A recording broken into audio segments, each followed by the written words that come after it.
İkinci öğretim ve Çukurova'da okuyorum. Yani şu an geçen sene okuyan arkadaşlarımla bu sene yeni gelen arkadaşlarım arasında uçurum büyük. Şöyle uçurum büyük.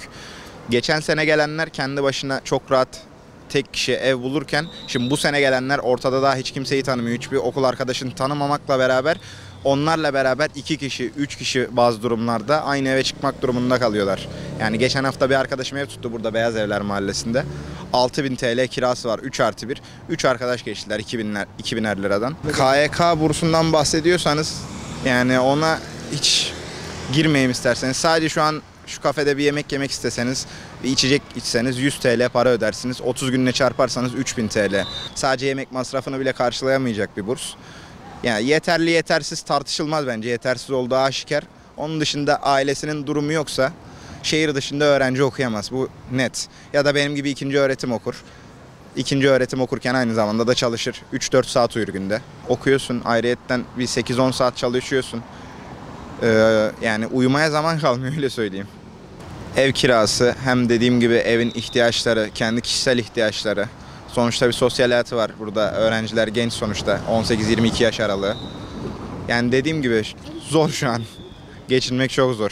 Şimdi ev fiyatları da oldukça hani yerine göre insana uygun geliyor, yerine göre pahalı gelebiliyor. Öğrenci olarak biz bu durumlardan daha az olmasını bekleriz mantıken. Ne kadar uygun biz hani çokluk olarak daha çok oraya yerleşiriz. Burslarda falan etkili olursa hani biraz daha düşüşlerde olsa bizim için daha mantıklı olur, daha uygun olur.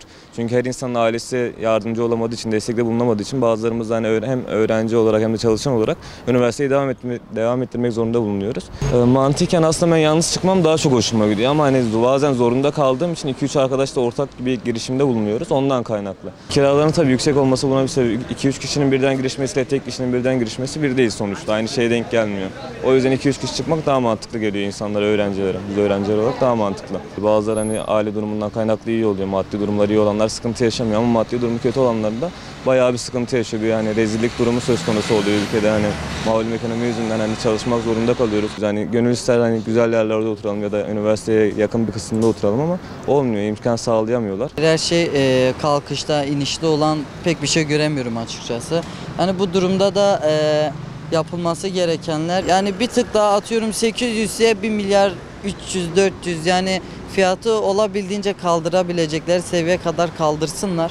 Yani en azından öğrenciler de hem okuyup hem çalışmaz. Bir tık daha yani oturur derslerine daha çok odaklanır. Yani geçim zor olduğu için öğrenciler hem dersleriyle meşgul oluyor hem de yani bir yerde çalışmak zorunda kalıyor. Hangi şehirde okuyorlarsa artık.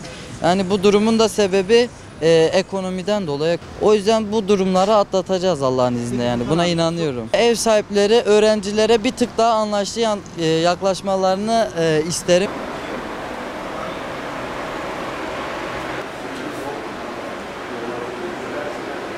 Uzunca bir süredir dediğim gibi gayrimenkul işiyle uğraşıyoruz.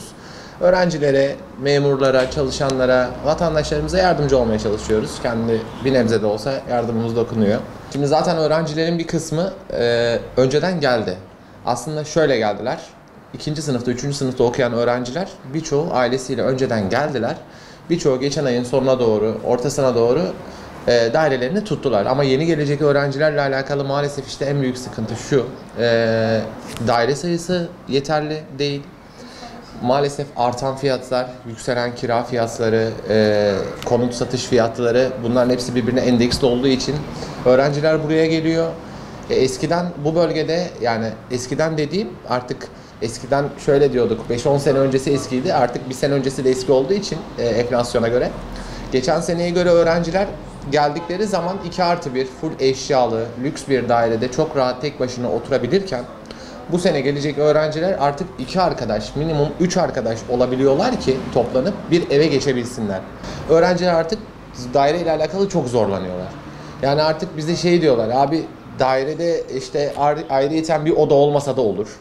3 öğrenci geliyor, 1+1 dairede 4 kişi kalabilir miyiz diyorlar. Fiyatı söylediğimizde zaten çocuklar şok oluyor önce bir. Birçoğu zaten tutamadan geri gidiyor. Artık şey oldu. Ev arıyorum değil, ev arkadaşı arıyorum ilanı artık kiralık evin önüne geçecek yakında.